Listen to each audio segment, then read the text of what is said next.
rolling. What is the date? 7.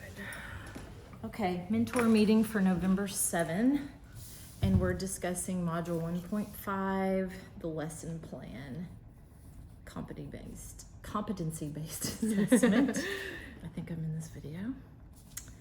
And we've already talked about this where I chose a standard and I created a lesson plan. And I chose it with some of our special ed students in mind. Mm-hmm. So maybe, let me, I do have a pen. I picked math at the first grade level.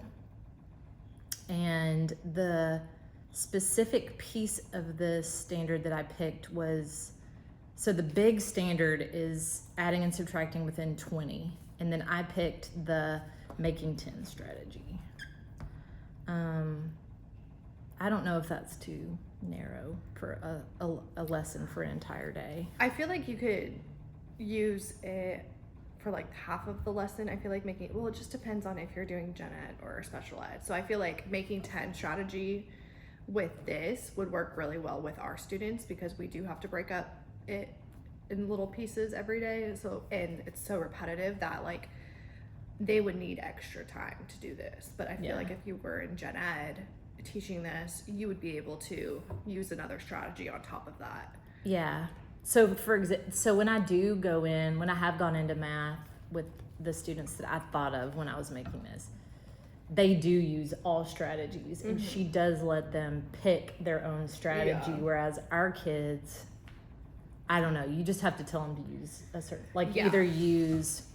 So for mine, I specifically did 10 frames, but there's this other way of doing it. Like if you were gonna do 8 plus 4, and then you're like, okay, this would be the number that you would break to get the 10, and then you add the 2. Yeah. So that would be maybe another way I could add making 10, a making 10 strategy besides the 10 frame. But that was mostly what Yeah, I feel like with our kids, because they're so visual and tactile, that the 10 frames make sense because we need to make sure that they're more hands-on. Yeah. So I feel like the making 10 would work. So we also talked about what a lesson plan should look like. I looked at some of yours. They look very different. I mean, honestly, I'm gonna ask some more gen ed teachers to see theirs. Because I think what I've done is probably not what a lesson plan actually looks like. This is a lot, and I think this would be a lot of work to do For each lesson. So I did follow the I do, we do, you do, and then I used the you do. I was just going to do a worksheet and use that as the assessment as to whether they are learning the material or not. And then the one thing we talked about was scaffolding. You were talking about that before we started the video. Yeah. So in this, the scaffolds that I thought I did for with our kids in mind, like, hey, let's talk about what these symbols mean. Yeah. But I don't know, like, if that would go, if they do that in gen ed. I feel like it would just depend on the group of students because they do need that extra review sometimes. And I mean, it's not going to hurt to spend 30 seconds saying, hey, what's the plus minus equal sign? And how do we like determine that?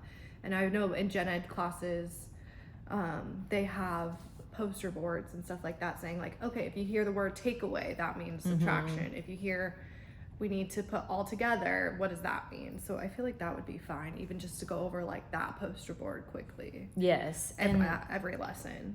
Yeah, and I do think gen ed is going to be way different because I'm thinking of kids that are older in age that are at a first grade instructional level maybe, but the kids in a gen ed first grade class will have just come out of kindergarten, and they probably do need to review plus simple. Yeah. And then that was my assessment. Yeah, your independent work in the assessment is what we do in here too.